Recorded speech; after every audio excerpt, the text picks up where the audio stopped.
So, Keir Starmer, Mr. Flip-Flop himself, has decided to renege on his election pledge to give 16-year-olds the vote.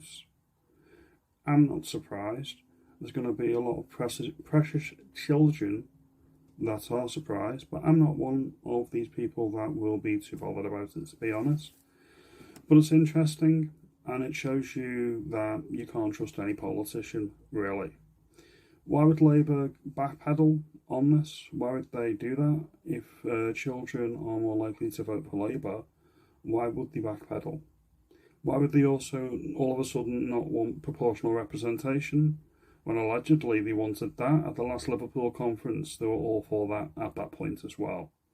Could it be politicians say one thing when they're in opposition and another thing when they're in government? Could it be you cannot trust any politician? It could be both of these things. But I think it's more to keep Reform out of the limelight. Reform basically stole the last election. They were in the media, in the headlines, all the time, every day. Labour doesn't like that. Labour doesn't like the fact that it didn't win because people wanted them. It won by default.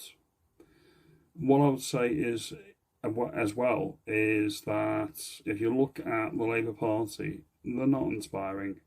And if you look at the demographics of the younger people, they are skewering towards Reform over the Tories and are second place in that demographic. That could have something to do with this as well.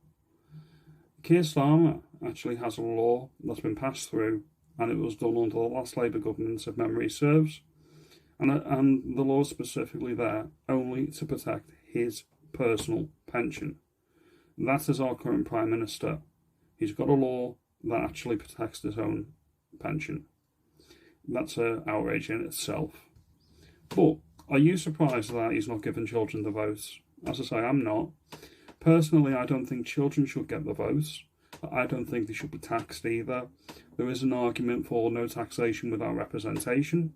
It's a strong argument. So I would say take them out of the income tax bracket.